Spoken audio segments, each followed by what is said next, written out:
everybody, and welcome to our Progressive Democrats of America Town Hall for March 15th.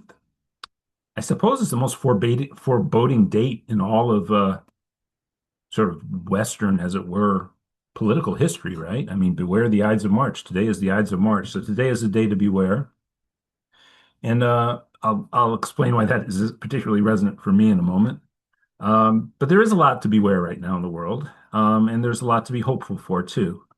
There's a lot of balls up in the air, to use a juggling metaphor, and we progressives are on the stage now, trying to perform as jugglers and capture as many of those, and to resolve the the way that the juggling is supposed to resolve, where we all catch the balls and we bow, and we've caught all the balls and none of them hit the floor, and that's always what we're hoping for. If in fact the metaphor is keeping things going in a sane way in society and having it such that people can look forward and have things improve for their lives, and to use politics as a means to improve the lives and the direction of society. That's what PDA has always been about and what we will be about going forward. But of course, these are treacherous times. So I'm speaking to you from upstate New York, where I have been visiting my mom, and it's been a recurring, I suppose, story over the past few years with me on these town halls. My mom has not been doing well, and of course, as these things resolve, they never really resolve positively, and my mom is not doing great. But I'm going to go down from here tonight and drive down to Baltimore, where I'll pick up William Walter. And tomorrow, William and myself and a few other PDAers, the plan is to go up to Capitol Hill and to talk to a bunch of Congress people about some plans. We know we'll have meetings with Ro Khanna's office. We'll have meetings with Jamie Raskin's office. We're assuming we'll have meetings that we're just setting them in motion because of my complicated schedule, with Pramila Jayapal's office, Bernie Sanders' office. And then for a bunch of other projects that we're working on, there are a number of other people we'll talk about, some of them on Capitol Hill, some of them off. We're going to try to get a meeting with Ken Martin, the head of the DNC. I know he's in and out of DC these days, but the DNC offices are right near Capitol Hill, where we'll be located. And we'll certainly be knocking on that door asking to meet. And also Ted Lieu's office. PDA is going to be involved in trying to push forward some sane regulations for artificial intelligence, the whole industry of artificial intelligence. And Representative Lieu is one of three Democrats who's been tapped to sort of bring forward for the Democratic caucus a set of proposals in terms of AI policy. So we hope to get that meeting as well. And so it'll be a very busy set of days once we're down there, trying to do the best we can. And, I'm sure we'll also, with the way in which we'll approach the subjects we'll be meeting with about those offices, talk about the situation with the war in Iran. And hanging over all of it, of course, is the fate of our democracy. And if I were to, of course, provide, as I normally do at this time, a brief little set of thoughts about where we are at this moment politically in our society, I confess to being more than slightly obsessed with the Illinois primaries that are taking place on Tuesday. There are a very, very disproportionate number of open seats within the congressional delegation, as Danny Davis, Jan Schakowsky, Robin Kelly, and a few other members of, and Raja Krishnamurti, are all leaving their seats. So there are open seats, which is not that common. And of course, Dick Durbin is leaving his Senate seat, which is why Robin Kelly and Raja Krishnamurti have stepped down from their congressional seats, because they're running for the Senate seat. And in all of the open seat races and in the Senate race itself, I mean, this is just going to be a signature moment for the Democratic Party and how the primaries play out. Up until this point, I think it's been very clear with the results we've seen across the country, including very narrow defeat that we saw in North Carolina. Things have been going well for progressives. The general consensus across the country is that it's the progressive wing of the party that is in line with the base of the party, and the moderate establishment wing of the party is competitive at the degree to which the huge amounts of money they expend in the races are effective. And boy, are we seeing that in these Illinois races. And boy, is it off the charts beyond anything we've ever seen before. Illinois' 9th district, where Jan Schakowsky is the retiring congressperson, is perhaps the most conspicuous of these, where very much a candidate funded by the kind of alliance we've seen between APEC and the crypto bros, is going up against um, a whole bunch of other candidates, and two who are understood to be more progressive. And one in particular is the focus of ire because she is not only progressive, but she's a Palestinian American, and that is a young influencer by the name of Kat. And boy, has it gotten out of control. If you've been following it closely, the story has almost become about how absurd this money is being spent. Somebody, nobody knows who because it's dark money, actually put out basically bribery money to other influencers to make videos to effectively, and not even with them really being aware that they're doing it, like undermining Kat's campaign. And a few people took it up, and then a few of these people realized that they'd sort of been had, and they tried to roll it back. But I think they were offered like $1,500 just to make a video, maybe more than that. Maybe it was 15,000. I don't know what it was. Probably 15,000. And so it's absurd. And all this points to something that we support. And we've taken the PDA along with Kai Newkirk in Arizona and our allies in the Progressive Caucus in North Carolina, further down the field than we ever have before in trying to get dark money outlawed in Democratic Party primaries. But we know this has to happen. And yet we are going to see on Tuesday in Illinois whether these cynical and, in my opinion, highly corrupt strategies can somehow work. And I do have to say that as important as all of those congressional races are, in fact, in part because the ninth district has almost reached levels of absurdity, as I think I just conveyed, as yet to for unseen levels of absurdity. Am I saying that right? That people haven't paid attention to what, of course, is the biggest prize on Tuesday, which is the Democratic nominee for Senate. And there, Raja Krishnamurti, one of the most conservative members of the House delegation for years, who we all knew had the biggest war chest. He had the single largest amount of money accrued to his campaign coffers than any other member of Congress. And this has been the case for years. And we all knew why that was. He was holding on to it to run for when a Senate seat became open. And he catapulted himself into the lead. And I fully believe that his politics and his political positions are out of sync with the Illinois Democratic Party polity. But the progressive candidates were split between particular two rather high-profile candidates, Juliana Stratton and Robin Kelly. And as things have come down to the wire, it seems clear that Juliana Stratton has a better chance of defeating Raja Krishnamurti, whose ads haven't really been the kind of full breadth negative attack ads heretofore, until at least very recently. Maybe they've changed. They were more, very all about Krishnamurti going onto the press and effectively attacking Trump, which of course there's unity in the Democratic Party for, and then just representing him as a really nice guy who's interested in constituent services.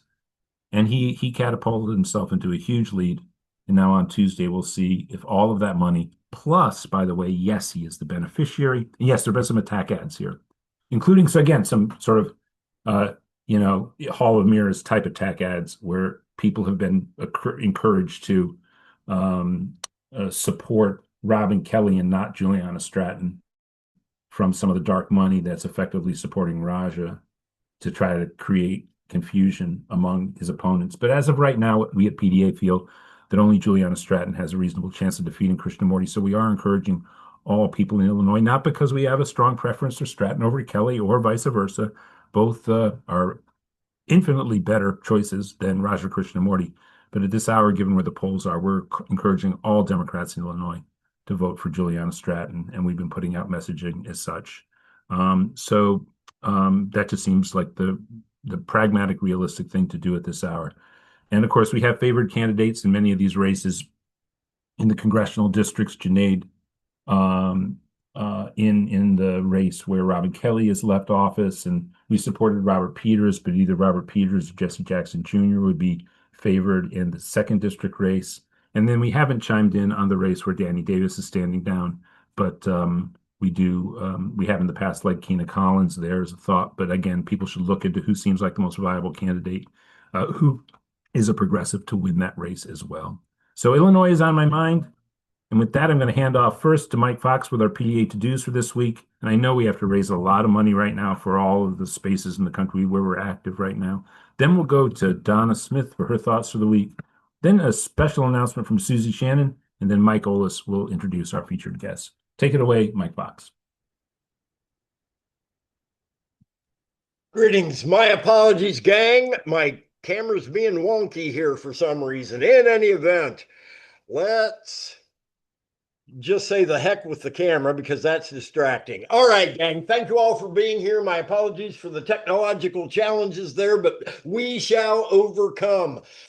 So bottom line, the to-dos as always, every week, every Sunday, 4 o'clock Eastern, 1 o'clock Pacific, we gather and do what? Revel in the fact that you're surrounded by people who get it. In these trying times, you can feel alone a lot of the time. And bottom line, we're here every Sunday showing solidarity with each other, preparing for the hard work before us. And no question we can turn this ship around, gang. No question we can turn it around, but we gotta be just brutally honest with ourselves in that it's gonna be a tough slog. Are we up for a tough slog? Hell yeah, we are. But we've got to show solidarity with each other. Keep that solid foundation. When we got a teammate who, has to be out of the game for a while, fine. Other teammates will pick up and cover that labor, et cetera, et cetera. Bottom line, the way we get through this, gang, is by depending on each other. All right? If the folks on this call aren't making it happen, it ain't happening, gang. We just got to be candid about that. It's the very folks who show this kind of interest and commitment. Set aside time on a Sunday. Set time aside on Thursday night when we have our campaign to victory call. That is the core, right? So we've got to be the ones that are doing the heavy lifting. So here are the two big asks for today from a time and treasure standpoint. All right. Time, phone bank, phone bank, phone bank, phone bank. Did I mention phone bank? We got to be in the game for our progressive endorsed candidates in Illinois. So, phone bankers, we've got quite a few of them on the call here. Type in the chat that you're a phone banker, give a quick 2-sentence pitch, and include the link, pdamerica.org/volunteer. We're just looking for an hour, gang. That's all we're looking for. If you can do more than that, please do. But number one, we're trying to get 20, count them, 20 new phone bankers. I know that we'll have more than 20 signups from this call because we got a lot of our solid people on this call. We need 20 new people signing up to make an hour's worth of calls with us, okay? That's goal number one. Goal number two, as Alan had mentioned, in these tough times, while even though we take great pride in the fact that the majority of our work gets done by volunteers. That's the way civic engagement should run. We feel very good about that as an organization. However, we got to be prepared for several things. We got to keep the lights on, number one. And then number two, we have not been forced into any form of legal battle yet. But we just got to be candid. We got to be honest. We got to have a little bit set aside for when they decide to come our way. So with that in mind, we're asking for 20 new sustainers today. If you can do a large donation, please do. One time, nothing but love. If you can only do $1, nothing but love. However, if you can do a small dollar monthly, that makes it a heck of a lot easier for us to budget and just keep the lights on, okay? So our goal is likewise 20 new sustainers at $5, $10, 20, 100, whatever you can do, make it happen. And I'll be back at the top of the hour just to identify where we're at on our goals. Let's make something happen. Back to you, Alan. Thank you so much. And right over to Donna Smith for Donna's thoughts for the week. Hi, and I'm so sorry, Alan. I know everybody on the call is sending love to you and your mother It's such an awful time, and we're with you. We're with you in spirit. Thank you all for coming here today on this call. You're always such a breath of fresh air for everyone. And look at all those love coming to Alan and his mom. Alan is a really good son, so I know it's really hard for him. I spent yesterday all day long, as did a lot of Democrats here in Denver at our Denver Assembly. There are two ways candidates make it to the ballot here. They either have to gather enough signatures from their respective districts to make it to the ballot, or they have to come through the caucus and assembly process.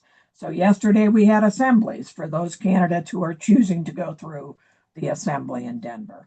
To say it was interesting would be a very big understatement, but the trend we saw here in Colorado, it's all still not resolved, all the results, there were some computer snafus, oh my God. But anyway, we saw more young people, at least in Denver. Denver is our biggest assembly until we go to state. And we had 90% of the delegates turn out. That is extraordinary. We haven't seen that much turnout since Bernie ran in 2016, and we had just overflow crowds. The other thing we saw at ours was a lot more younger faces, which is great, which is wonderful. And yet we see problems coming even for some of the good incumbents, some of the incumbents that are really wanting to take on other roles or running for other things are now facing some serious headwinds because the younger people are in the mode right now that, yeah, the Republicans, we know we're mad at them, but we're also pretty damn mad at the establishment Democrats, right? And that's, I think, what our younger voters, some of them, many of them are saying, and they are participating right at the moment, at least in Colorado. So that message, I think, was sent to John Hickenlooper, who did not go through the assembly process. Essentially, Hickenlooper's campaign was for the U.S. Senate was able to have enough money to pay professional signature gatherers to make sure he gets on the ballot. People in Colorado kind of find that a little offensive when candidates it seems like buying your way onto the ballot when you have professionals and you hire them just to get the signatures so you don't have to face people at these assemblies where people are going to express opinions and talk about things. So whatever your state process is, I was just extraordinarily interested to watch what went on at this assembly. I saw a table from Jason Crow. I talked to my Congresswoman, Diana DeGette. One of our candidates for governor, Phil Weiser, was there and spoke, although he didn't need to worry yesterday about contention because Senator Michael Bennet, has also paid professional signature gatherers to get himself on the ballot, and he doesn't have to go through the assembly process and the caucus process. But whatever your process is, pay attention, folks. Pay attention. And those of us who are older, pay particular attention to moments when you may provide some, not telling anyone what to do, but maybe just a tad bit of wise counsel about some of what committee appointments mean in Congress, some of what you've seen happen as a result of elections of inexperienced folks into office. Now, I'm not saying they shouldn't be elected. We really should. We really should, when we see a progressive star, really step up and do it. But what I am saying is we got to watch out, Dems. These youngins, they're telling us this is their world. They want our help and they want our guidance, but they want us to stand aside and let them start governing another generation. So I think a lot of them are ready if we give them a chance. So that's my pitch for younger people at this point. I'm so glad that Alan's going to spend time with William again. That's an amazing process with our younger Democrats right now. And to Illinois, oh my God, my home state, Chicago's my hometown. Hang in, elect a progressive, please. We need you. But it looks like the country is turning And this war is turning people. That we've got to protest this war too. I can't not think about it. It's horrible. I saw the Ukrainian President Zelensky on TV this morning, and have we forgotten about the people of Ukraine? No, it's just the next war. PDA has always stood for what's behind me. Healthcare, not warfare, always. And that doesn't mean we hedge on warfare. We don't hedge. We think warfare is wrong and the wrong solution. So anyway, with that little pitch, please do give this week. I know you're all being asked by a lot of people, but remember, PDA has been in existence for more than 20 years now. A lot of groups are asking for help right now, but PDA is doing some really hard, down in the dirt work to get people elected. So please, if you can give to us this week, please do. Thanks very much, Alan, and love to you and your mom. Thank you so much, and thank you for all your kind words, and thank you for all the hearts from everybody. And I'll introduce Susie in a moment. First of all, love back to you, Ryan Duncan Wood. And I saw that you're going to be in DC. I think we're going to miss each other if you're here on Thursday. I'll be gone by Wednesday, because I'll head back to California, and then I'll probably be back on the East Coast quite a bit in the near future. And I'll explain for one reason I will be in a very positive way in a second. I do want to just piggyback off what Donna said about the war. And I saw Ms. Newman, I think it was, Newman, make a comment up there. And what you said, Newman, of course, is something we realize. And yes, obviously, domestically, the focus is on the United States of America. But what the United States of America is doing in attacking, folks, many of you know I'm a big fan of global football, which is all going to be quite politicized in the next few months, as the United States of America is hosting the largest sports spectacle and largest shared cultural spectacle in the world, which is the Men's World Cup tournament. And as far as I'm concerned, if Russia is banned from the tournament, how the heck is Israel not banned from the tournament? And how the heck is the United States not banned from the tournament at this point? Shattering all international rules by attacking a country unprovoked. I mean, yes, it's not a total one-to-one match with a neighbor invading a neighbor, as happened with Russia and Ukraine, but it's just as inexcusable by international law. And yet, of course, the power dynamics and power politics and money politics of the world are such that nobody expects that the Men's World Cup will not be played in the United States this summer. Iran has already announced that they won't be participating. And yet Israel still could qualify for the tournament. So all of this is producing a dynamic where a lot of people from foreign countries are giving back their tickets and not coming to the United States to attend we all know what Men's World Cups look like in the fans from foreign countries. Alas, I will be back on the East Coast, if not before, for something I'm very happy about, which is a conference to be hosted by Housing is a Human Right, which is led by the incomparable Susie Shannon. And she's here to tell us about this. But I also want to give shout out to Susie first, because I was at the California Democratic Party convention, and a few nights before, Susie Shannon became aware that the party, the moderate centrist leadership of the party, had changed the party platform unilaterally with basically no consultation with anyone else. And the changes were dramatically terrible. And a lot of people started to organize to oppose these, but none more important than Susie Shannon. And I saw Susie go to work, and almost every one of the changes was reversed, which is a great victory, and it shows the power of Susie's organizing skills. So here to tell us about the upcoming Housing is a Human Rights Conference in Zohran Mamdani's New York City, April 24th and 25th, coming up next month, is Susie Shannon. Welcome, Susie. Oh, we can't hear Susie. Are you muted, Susie? Can people hear Susie? He should be co-hosted. Let's see. Now, unless she left and came back in. 1 second. Susie. Susie, you can raise your hand. Likewise, I'm not seeing her in the system. I can there see she her. is. There she Oh, is. yeah, we can see her. She's co-hosted now, and we can hear her. Go ahead, Susie. No, we can't hear her. Huh. Now she's, says she's co-hosted, Mike. She's co-hosted, and it does not show that she's muted.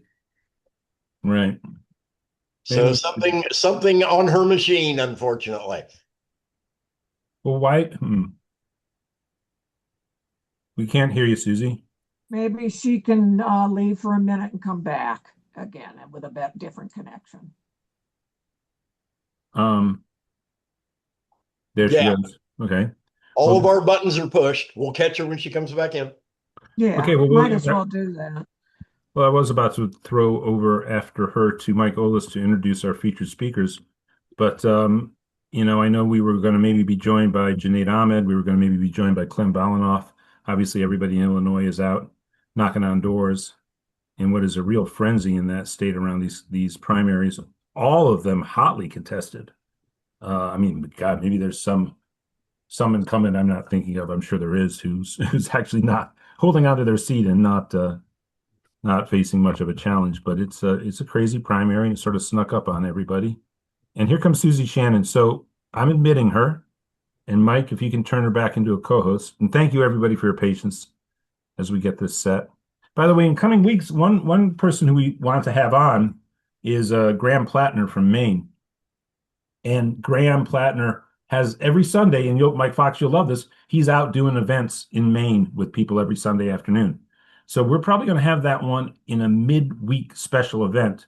And obviously his campaign has received a lot of attention, has a lot of endorsements from Bernie Sanders, et cetera. So we might make that sort of a star-laden event and have really invite everyone they know, and we can fill out this Zoom room with 1,000 people for that event with Graham Plattner, probably on Wednesday, sometime in early April. Susie's now co-hosted, and just a heads up, we're 11 minutes behind schedule. We are indeed. Susie, can we hear you now? Okay, can you hear me now? You can, yes. All right. Take it away. Okay, I'm going to be very quick. So yes, we did have a knockdown drag-out fight at the California Democratic Party. Huge thanks to PDA for helping to circulate our petition. Thankfully, we got everything back into the platform that we needed to. So huge thanks to PDA for that. I just wanted to give everyone a heads up. If you live in New York or are close enough to commute there, we're going to have a big conference on rent control and tenant rights in New York on Saturday, April 25th in Harlem. It's going to be really great. Obviously, Alan Minsky will be there. I will be there, but it will be a whole bunch of tenant organizers, elected officials. What we're doing is trying to continue the momentum from Mamdani getting elected and the upcoming rent guidelines hearing. Where part of Mamdani's campaign promise was to stop rent increases, at least for this year, in the rent guidelines board. So that's some of what we're going to be talking about. But we're also going to be dispelling myths that have been perpetuated from corporate landlords and developers. And we're going to hear from tenants about their experience, tenant organizing throughout the country, and their experience on how sort of they're going up against this corporate machine that's working nationally. So we hope that you can make it. It's an all-day event from 10 to 5. It's at Bethel Assembly Church in Harlem. I will put all the information in the chat. It's from 10 to 5 o'clock, again, Saturday, April 25th. Come out. If you haven't met Alan Minsky, he will be there along with a number of folks and elected officials. Thank you. I really appreciate you giving me this time. Oh, no, for sure. And look, I do hope to meet as many of you as possible. We are doing some really nifty organizing in the parts of Connecticut close to New York, in all parts now of New York State and all parts of New Jersey. So hopefully people from the whole area can come around, and it'll be a great opportunity to get a real grip on one of the most central and most important tenets of what Zohran Mamdani's mayorship can achieve for the rest of the politics in the country, which is containing the cost of housing, where it's, of course, out of control in the big cities and will resonate across the country, what can be achieved there. And it's great to see Susie and the folks from Housing as a Human Right taking the lead in making sure to elevate the efforts in New York City and make them understandable to all of us out across the country. So with that, I now introduce PDA's Chief of Staff, one of the best national organizers and best organizers I've met in all my days of organizing, the great Mike Olis. Take it away, Mike. Hey, Alan, great to see you. And, PDA Chicago, that's where I learned to organize back in the 90s. And, back then we talked about trying to organize one neighborhood at a time, one one city council district, one piece of legislation, and the progressive movement is now on the verge of a national takeover of politics. And so please stay with PDA, keep organizing with us. Let's build this movement and keep on fighting together. But Illinois is really the one of the heart, one of our the holy lands of the progressive movement, and we'll see what happens here on Tuesday, and where we got to get better and stronger coming out of it. As we think about the road ahead against Trump, we're now in our third or fourth series when it comes to uh, Trump's attacks on federal workers. And today we're going to be talking with about FEMA and about emergency response. And before we get to Abby and her story, Abby McIlraith, if you Google federal workers right now, the headlines are daunting. We've lost 10% of our federal workforce in 2015. That's 2025. That's nearly 238,000 workers and families that have lost their job and lost their profession under Trump in the federal workforce. Trump has made it easier to fire workers. Is trying to bust the unions. He's making us less and less safe at every level.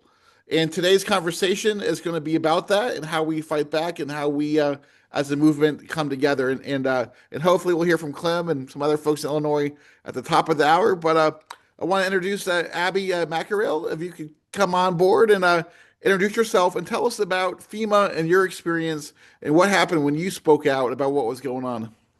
Thank you so much. Thank you so much, Mike, and thanks for having me here. Before we get started, I'd like to be clear that I'm speaking today in my personal capacity and not on behalf of the agency or anything like that. And I'm not here to endorse any candidate or any party or anything like that. Just here to tell my own story. So thanks so much again for having me. I'm talking to you all from Washington, D.C. I moved here and joined FEMA as an emergency management specialist back in 2024. And my role is primarily as a caseworker on FEMA's Individuals and Households program. So my job is to send direct cash assistance to disaster survivors across the United States to do things like fix their homes, replace personal property, rent a place to stay, or just meet a variety of other post-disaster needs. And the reason that I'm here today is because over the last year at FEMA, this administration has, along with the Department of Homeland Security and their leadership, have just dismantled entire programs, canceled contracts, cut staff, censored research, delayed and denied assistance dollars, and failed the American public. In my job, I spent every day working with disaster survivors on their applications for FEMA assistance, and I have seen firsthand just the pain and trauma that families go through and how these delays and red tape make it even harder on the worst day of their lives. And so, over the summer, I made the decision to sign the Katrina Declaration, which blew the whistle on these dangerous cuts to FEMA. And in total, over 190 current and former FEMA employees signed the declaration.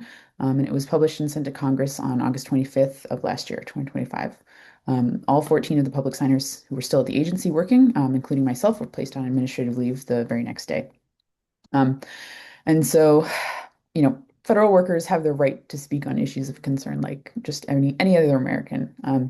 This was a protected disclosure under the Whistleblower Protection Act of 1989. And despite all of this, we were subsequently placed under a retaliatory investigation. I filed a whistleblower complaint with the U.S. Office of Special Counsel, and they actually intervened and they obtained a stay from FEMA. And so I was told that I was actually being reinstated around Thanksgiving, and I went back to work on Monday, December 1st of 2025.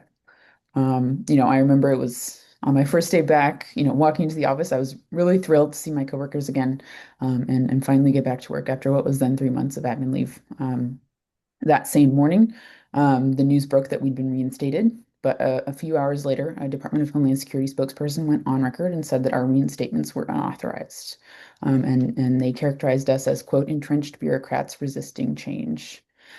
So at a little after 4 p.m. that day, I received an email telling me I was once again on admin leave, and I could hardly believe it. Saying goodbye to my coworkers again after less than a day in the office felt like a punch in the stomach. So I'm still on admin leave today. Myself and the other signers have been given no indication on how long this will last, or if we will be fired. Removing us from duty for over 6 months now has created gaps in our work and really slowed down disaster recovery. FEMA depends on experienced civil servants, including, engineers, planners, emergency managers, and that type of thing. And really what we want is to do our jobs. Our obligation as federal employees is to the Constitution and also the American public. I have had the immense honor to work with such incredible professionals in my time at FEMA. And I tell my story today really to show how critical it is to protect the work that my colleagues and I do at FEMA and other agencies as well. But really not only us, but the very people that FEMA serves, and that's you guys. So what can we do? First, I really call on Congress to support the FEMA Act of 2025. That would elevate FEMA to a cabinet level agency to really protect it from any further interference from the Department of Homeland Security, which is FEMA's parent agency. And to everyone listening right now at home, if you do want to help, you can call your elected representatives and tell them to support the FEMA Act, because this affects you. When a hurricane or a tornado or wildfire or anything like that hits your community, what you want is a prepared, resourceful, well-staffed, and well-funded FEMA to be ready to assist, you and your family. Thanks so much. And So, Abby, do you have questions? what happens when we lose the civil service and people can't get their checks or their help after a hurricane or earthquake or wildfire? What does that look like on the ground for people? Yeah, it's certainly not good. We've already seen cases where delays and red tape that this administration has put in has already affected disaster survivors. So, I'm thinking back last year to the Kerrville floods in Texas over the summer in July.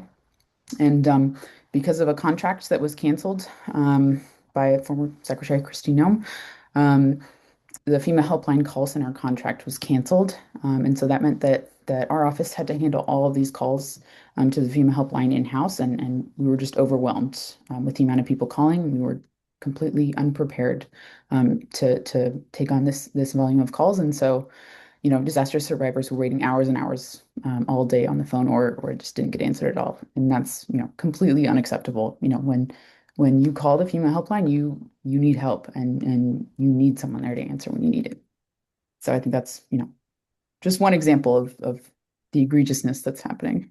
Right. And, having a lot of family in Florida and obviously hurricane season gets, really intense. And so this season could be bad on a lot of different fronts, it feels like. And Sure. And so we're gonna, I think, open up for some questions here in a second, but we're actually going to be joined by EM. So Mike Fox, if could you let EM give them hosting services and I'll let EM talk for themselves, but it sounds like we're going to have a pretty deep conversation about what people are seeing inside the government right now. And obviously, Abby, you're on administrative leave. You went back for one day and got put back on administrative leave, all for just really signing the petitions, right? And That's right. outrageous and damning. And Trump is he's attacking Americans, he's attacking Iran. This is really a situation that is is hard to keep up with. And so we've really got to, as a movement, be alert and in the streets and doing everything we can to get the word out about what's going on in this country. EM, do you want to say hello? Yes, hello. Thanks for having us. I want to echo Abby. I'm here in my personal capacity, not endorsing any candidate. But yeah, I want to expand a little bit on what Abby talked about when we're talking about what it looks like for communities when for whatever reason, whether it's the red tape that we're experiencing or whether it's we run out of money, which I'm a little concerned about right now. But other things like that we don't often think about, right? Response is sexy. That's what we think about all the time when we think about FEMA, but FEMA is much more than that. And the gutting of other federal agencies affects FEMA's ability because we are the federal coordinator. We coordinate the federal response for communities. So that means Civil Air Patrol, urban search and rescue. If there's environmental issues, we're coordinating EPA, all those. And we have had situations when we had national exercises where agencies did not have the personnel to send to participate in those exercises as we're leading up to hurricane season and tornado seasons. And New Madrid is always a big concern, the New Madrid fault, which is long overdue to go off. So that's one issue where we're already seeing issues. The other big thing is where we're seeing public assistance funds, which those are funds that go to local governments to repair damaged infrastructure. Back to pre-disaster conditions. Those have been on hold for 9 months. 5 days before the Judiciary Committee hearing this last time, they released them, which was typical. Every time there's a hearing, they tend to seem to release some funds. And mitigation funding, which 9 months over $1.5 billion of mitigation funding was held up. And that is funding that is paid out to communities to help build back bigger, stronger, safer, things like safe rooms, elevating homes, things like that. And, we have instances across the United States where communities have been waiting for these funds to elevate homes in flood-prone communities, and those homes are experiencing flooding over and over again while they're waiting for funding. Meanwhile, if they had been granted their funds at the time that regions determined that they were eligible, they could have been elevated. So we're seeing all of that red tape, lapsing of technology systems that we rely on to do our work every day. We've seen lots of contracts lapse. The program that when we go out and to survivors door to door, when we're doing preliminary damage assessments. So it is a cascading effect of what we're seeing and experiencing, on top of just not knowing if we're going to have an agency or a job next week, let alone next month or next year. And again, I've even seen this at the state level, where I have a friend who works in emergency management in Indiana, and they just let her whole department go. And I think it was partially grant funded. And so it's wild. Like why Abby and EM, like why attack something that so many people will need in the worst moment of their lives? Like what's the deal here? And then we're gonna take a couple questions. So if you want to raise your hand, and we'll go to some questions here in a second after EM and Abby. Give us the why are they doing this? Like why is this part of their agenda? Well, oh yeah, go ahead. That's a big question. I mean, that is a big question. I mean, we can tie it back to Project 2025. There are definitely, and I actually have a very loose of the items in Project 2025 and what's been accomplished or what's in process. So there were items outlined and actions outlined in Project 2025 for FEMA. They are following that playbook, or they're at least trying to. So I think there's a little bit of that. I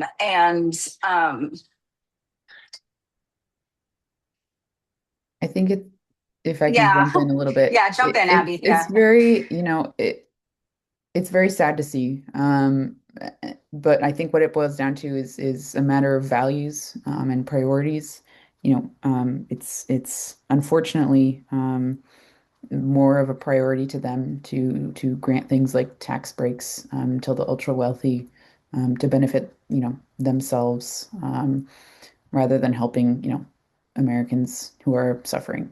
Whether that's any number of areas, but specifically what I've seen at FEMA reflects just that it's not a priority, that helping communities is not something that they are interested in, and building better services and agencies and programs is just not something that they are at all interested in or care about whatsoever.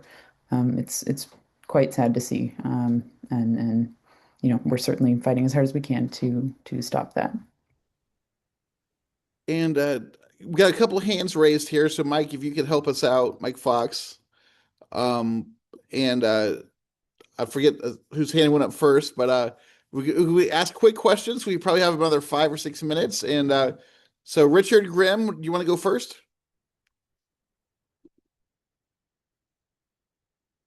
And then Richard Laybourne. Hey, how long is this going for?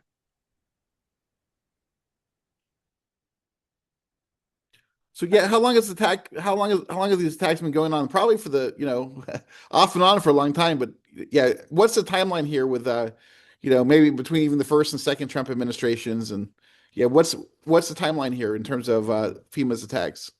I Oh, mean, I can. Oh, yeah, go go on, ahead. Abby. I was gonna say I can speak to a little bit. I was around for Trump Yeah, one. I'm you've been around for around Trump many two, meetings. Yeah. and Trump. We were relative. I mean, they tried a little bit in Trump one, but we were relatively. We had Harvey, um, and we had some big events across the nation and relatively early on in that administration. So we were relatively unscathed for the most part in the first administration. But from literally day one in this administration, in the second administration, have we been under attack or our program's been under attack? Remember I at the end of agree. the first week, just people saying it's week one in and we're already falling apart. So that has been from day one. It was chaos. Richard Laybourne, you like a quick question for us? And Mike Olis, point of privilege, I'd like to get Aaron Essef in. He's a double doer. Yes, Aaron Essef. Yes, go ahead. You should be able to unmute Aaron, and Richard, I have likewise. You should be able to unmute. Go ahead, Aaron. Yeah, I'm here. I just went to Congress.gov and I checked out the FEMA Act that's hopefully could solve this. It's interesting to note that more Republicans are co-sponsoring this than Democrats. Any idea why that might be? Certainly. You definitely noticed something important, which is that it does have bipartisan support. I believe a big contributing factor to that is that a lot of red states are severely impacted by disasters. You think of Florida, Georgia, the Gulf states that are prone to hurricanes, states in Tornado Alley. All of these, states they know that they need FEMA, and they know that their constituents need FEMA. And so, they know that protecting FEMA will be good for them and their state and way down the line.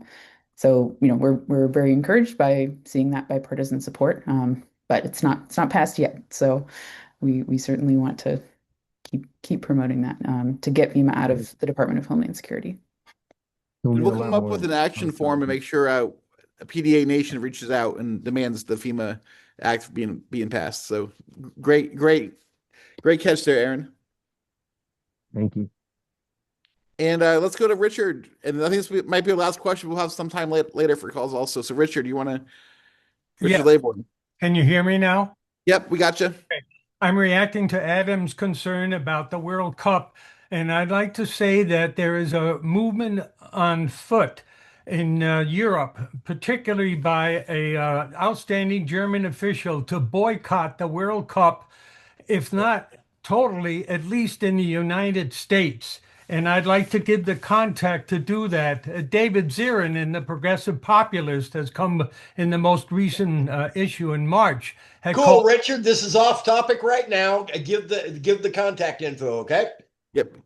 Yeah, Richard. I think that'll be a conversation that we'll want to have because obviously there's going to be a massive movement. Hey, and just the based on that question, and we'll wrap up here and then come back to questions later. But what happens if there's a need for FEMA in emergency response this summer or during even, God forbid, the World Cup?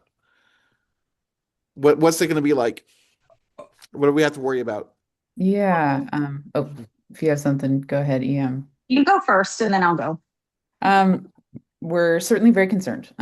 Something that we've, it's good to remember is that this last year, we had a few major disasters, but no major hurricanes made landfall in the United States. And so FEMA had what I would consider an easy year last year. And so we aren't sure, but we're very concerned about, what the administration's response and what FEMA's response will be if there is a major disaster. That's one of the things that we highlighted in the Katrina Declaration.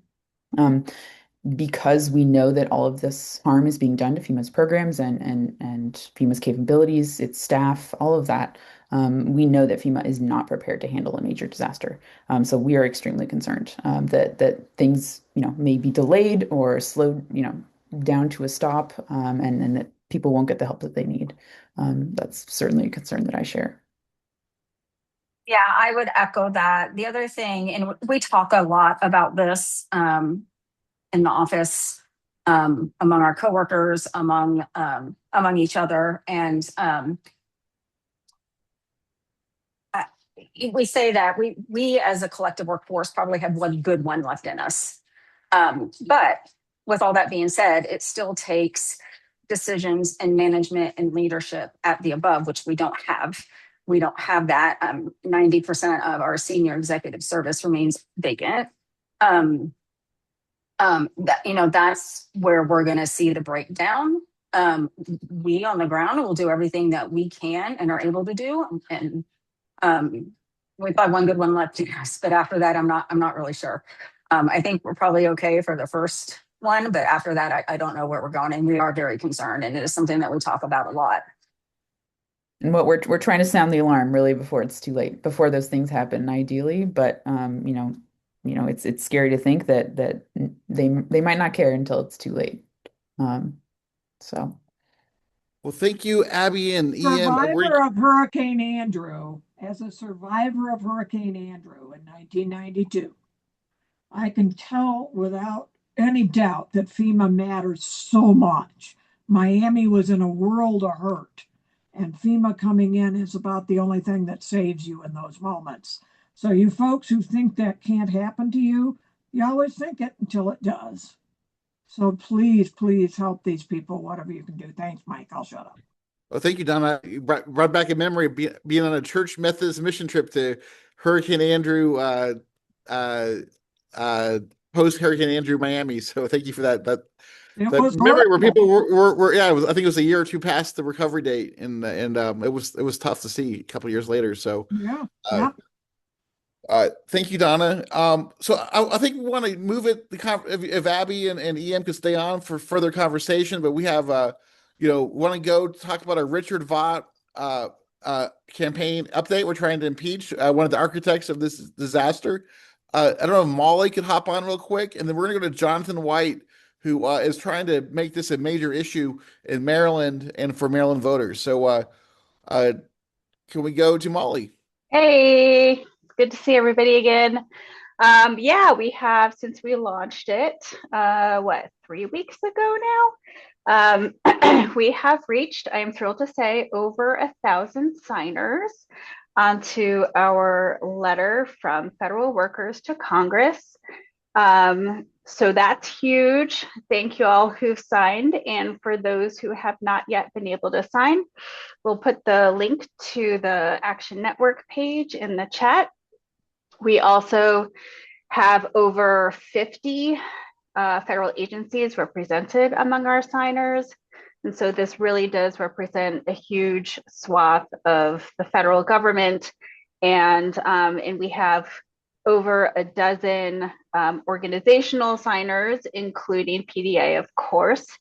And but we could always use more. And so if you all are part of a union local or a local indivisible group or a church or a synagogue or a mosque or any sort of an organization who you think is impacted by Russell Vought's policies and changes and cuts to programs and funding and people within the federal government that is impacting you and your community, I encourage you to reach out. We'll put also in the chat, actually I can do it right now, our email where you can reach us. It's just impeachvote@gmail.com. And if your organizations locally would be interested in being added to the Action Network landing page as an organizational supporter, we welcome that, and just let us know. I think that's all I've got.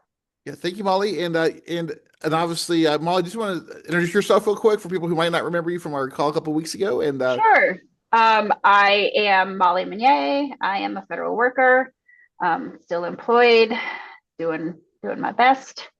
And Yeah, anything else? Thank you for your bravery and thank you for your organizing. And this is a conversation that we're going to keep on organizing, and we're bringing together a coalition here in a couple weeks, hopefully, to keep growing this movement and fighting for a new way, a new era after this Trump era ends here, hopefully Fantastic. sooner than later. We really sincerely appreciate PDA's support in this fight. Thank you, Molly. And hey, Alan. Hey, we are going to go. Alan, unless you want to hop in here, we want to go to Jonathan White, who is a veteran of this fight to improve our federal government, and also running for Congress in Maryland. Jonathan, do you want to introduce yourself and come online? Sure, I'm glad to, Mike, and I hope everybody can hear me. So I am Jonathan White. And until October 1st of 2025, I was a colleague of Abby's and others working in the federal executive branch on disaster response and recovery. So I spent 21 years in the U.S. Department of Health and Human Services, most of those years in the uniform of the U.S. Public Health Service Commission Corps. I deployed or managed from headquarters over 80 domestic disasters, disaster responses and recovery missions, terror attacks, responses to terror attacks, disease outbreaks, and humanitarian crises.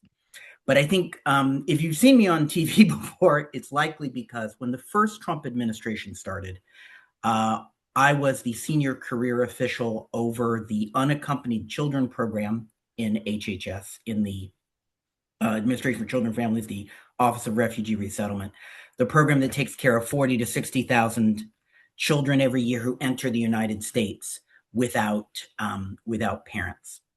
And in that role, it became necessary that I fight against my supervisor, the Trump appointee, and his superiors, including Stephen Miller, both to protect the rights of girls in the program to access abortion services, and then most famously to try and stop family separation. So I led the fight inside government against Trump's family separation policy. And if you want to learn more about that, you can, check out any of the 9 Hill testimonies that I did, which you can still see on the C-SPAN website. You can read Jacob Soboroff's book, Separated. You could see Errol Morris's documentary, Separated, which tell the story of that fight. It was very clear from the start of this Trump administration that the success that many of us had in his first administration of holding the line on the rule of law and basic human rights and the centrality of the Constitution, that we would not have any leverage to do that this time. So let's be super clear what happened for those of you who weren't in government. For 4 years, the Biden administration did nothing to build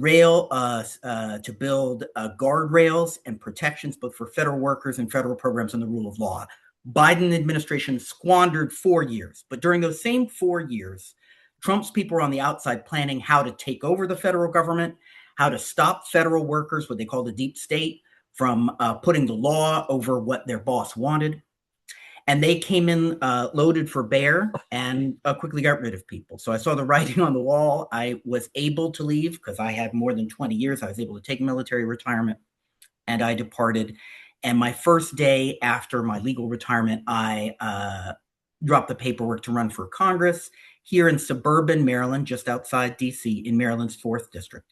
And I am challenging a decent and caring, but not ready for the moment, establishment Democrat, Representative Glenn Ivey, for his seat. So let's be clear, everybody. Even if Donald Trump had never come down that tawdry, tacky, gold escalator, we would still right now need to be facing 3 challenges that are historically necessary that we cannot ignore. Those challenges are, number 1, the global climate emergency. It's not a hoax. It's also not what a lot of establishment Democrats will tell you, which is, a future threat we have to prevent. That narrative was true when they began talking about it. The global climate emergency is a current threat. It is the largest disaster in the history of the human species. It is unfolding right now. It kills Americans every year. Abby and her colleagues and I have worked on this problem. I was on the ground for Hurricane Ike, Hurricane Gustav, Hurricane Ida, Hurricane Ian, Superstorm Sandy, Hurricane Helene, Hurricane Irma, Hurricane Maria, fires in Maui, fires in Los Angeles, fires in Paradise, California, We are seeing every day that the global climate emergency is happening. We would need to do something about it, even if Donald Trump had not come down that escalator. We would need to be building the systems to mitigate its harms and keep us safe and move our economy to a more sustainable basis. Number two, what we would have to be doing, even if Donald Trump had never appeared on the scene, had stayed a TV B-list celebrity, we would have to be confronting what it would take to undo the centuries-long unaddressed legacies of racism, sexism, homophobia, and transphobia in America. Donald Trump didn't create racism, but his anti-DEI, anti-woke policies in government are working to make racism mandatory. Donald Trump didn't, and the GOP did not create sexism, but they did manage to dismantle a woman's right to choose. And as a reminder to everybody, that happened when establishment Democrats had the House, the Senate, and the White House. It is the most compelling evidence of the failure of establishment Democrats and why now our model for incumbents in Congress need to be the default setting is incumbents go.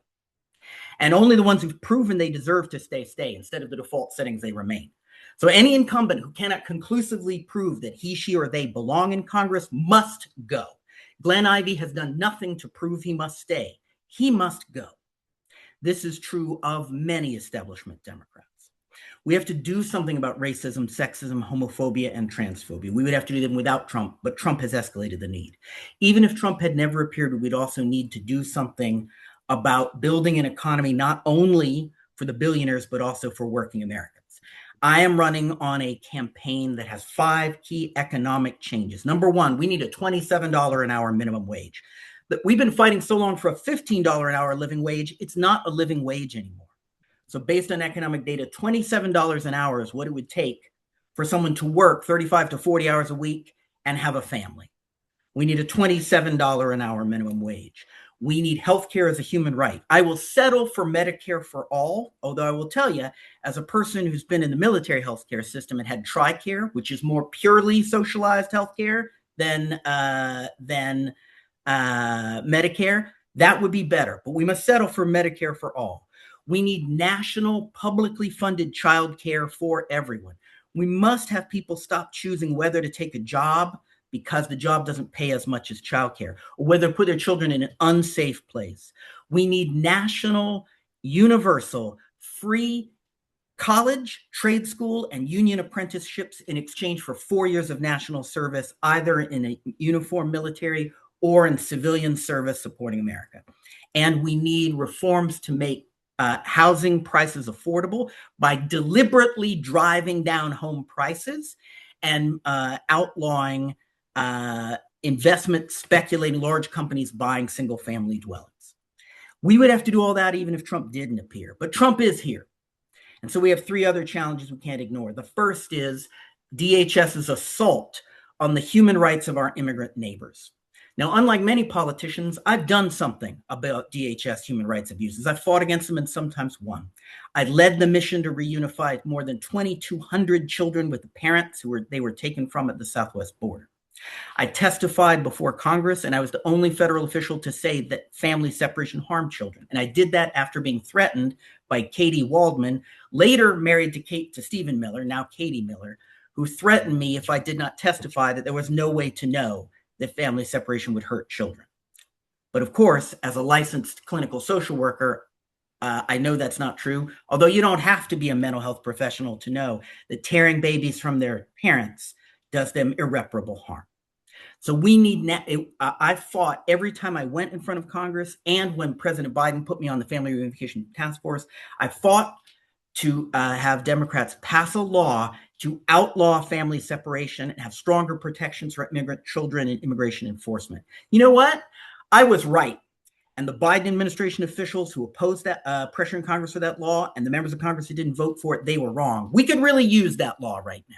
So it's time to do something about DHS's assault on the human rights of immigrants and increasingly any American citizen who gets in their way.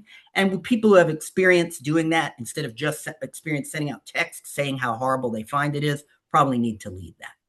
Second, because Trump is here, we need to rebuild the federal executive branch. I want to be super clear because I know that this group, PDA, has been really focused on this issue. Here's why this matters. Destroying the federal government is the most important part of Trump's plan because it is what he is doing that has the most impact on making the changes he is making to America right now permanent. Look, with the federal government he is leaving, even if his successor is a Democrat, with Democrats having the House and the Senate, they will be powerless to take action for the American people because Trump is gutting all the parts of the government that provide human services, that provide public health, that provide emergency response, that provide housing, that provide economic security. He's dismantling all of that and really turning the government into a machine for fighting wars and abducting and detaining people. So we need to rebuild the federal executive branch. That is not a job for lawyer, lobbyist, politicians. It is time to have all these feds who've been thrown out of government or have left in disgust come back, both as political appointees in the next Democratic administration instead of the usual do-nothing Democratic appointees, but also to sit in seats in Congress. It's going to take expertise in how government really works to rebuild it. That's something traditional politicians don't know. Former bureaucrats need to be in Congress. And the third thing, because Trump did come office, is we have to save our national systems for emergency response and public health. Every day, Bobby Kennedy goes to work to make you less safe and to make you less healthy. And every day, whoever is cosplaying the part of fake FEMA administrator today is dismantling systems that you need to be kept safe. Because the global climate emergency is real, because domestic violent extremism, mostly right-wing terrorism, but other strains of terrorism too, is real. Because measles is a real disease, because we could have another pandemic, we need a public health system and emergency response and recovery and mitigation and preparedness systems that are stronger, not weaker and smaller. It's going to take expertise to build those.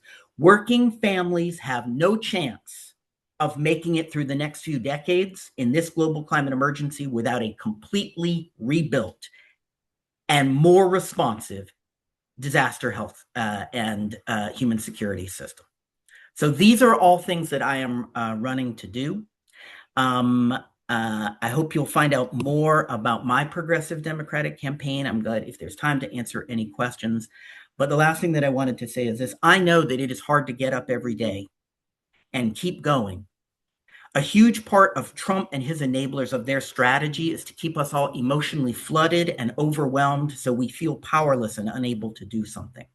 The most important reason I am running is because I believe profoundly that every single person in this country now has a duty to use every bit of power they have to defend human rights, to protect the rule of law, and to build an America for everybody, not just the billionaires. A lot of Democrats in Congress have not used all the power they have. All of them need to go home.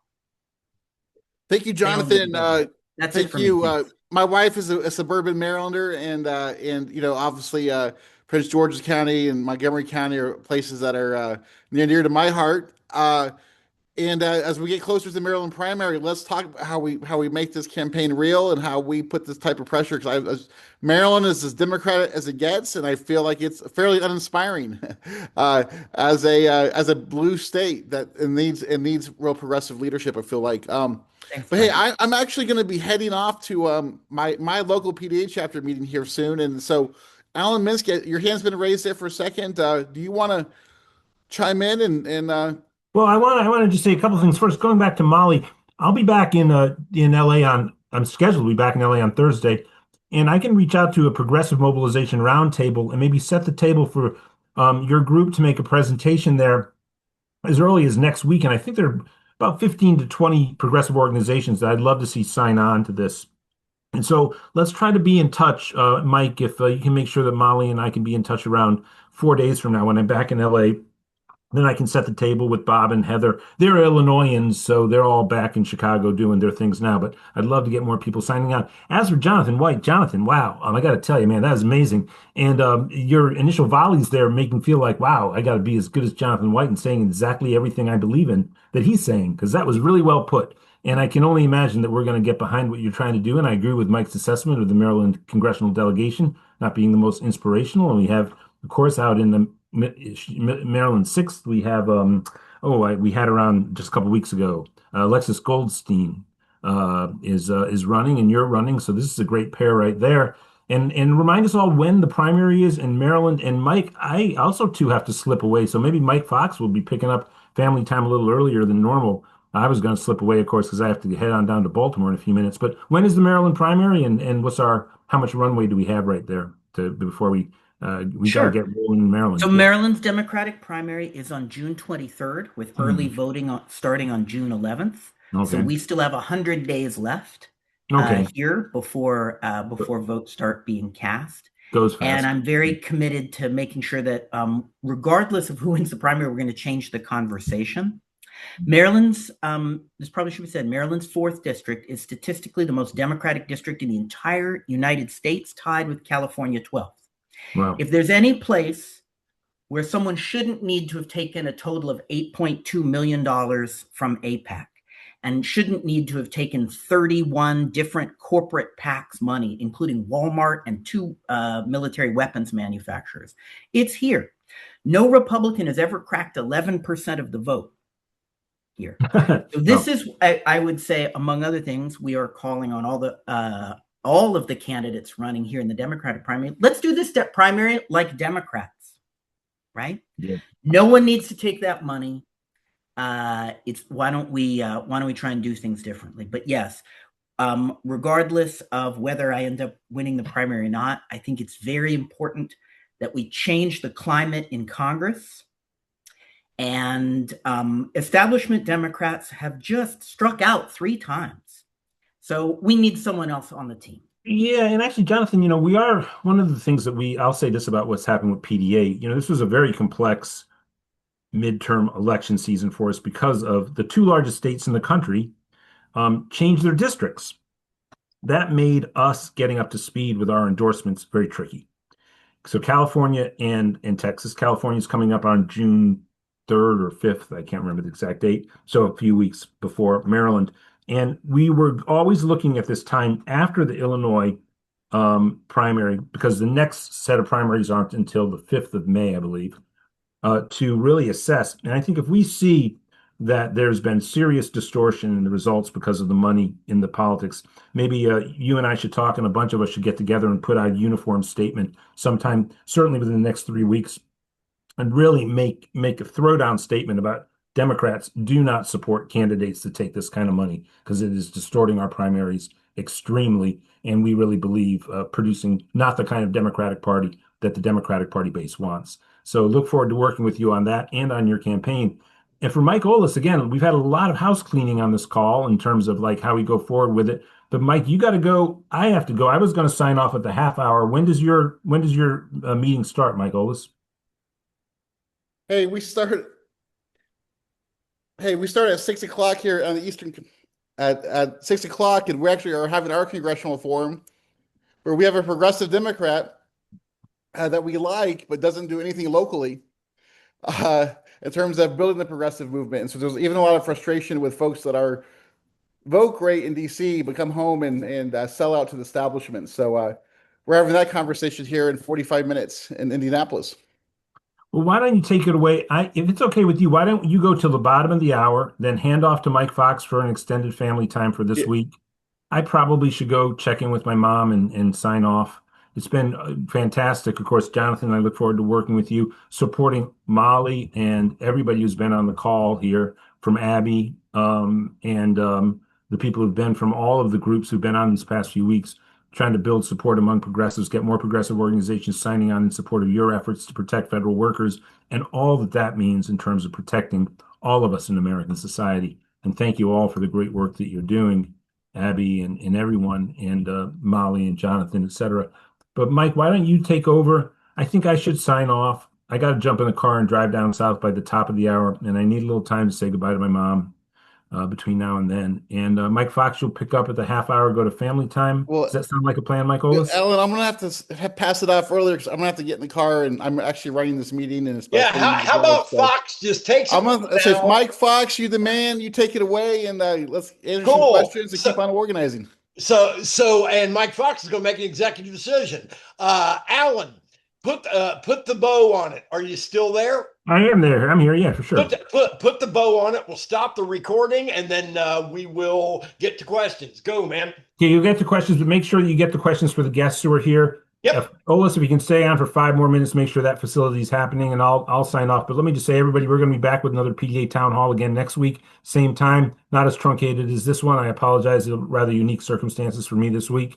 And we'll be back next week with another PDA town hall on another subject. I want to thank all of our guests from today, from Susie Shannon through Jonathan and Abby and Molly, and thanks again to Kimberly. And take it away, Mike Fox, and thank you, everybody.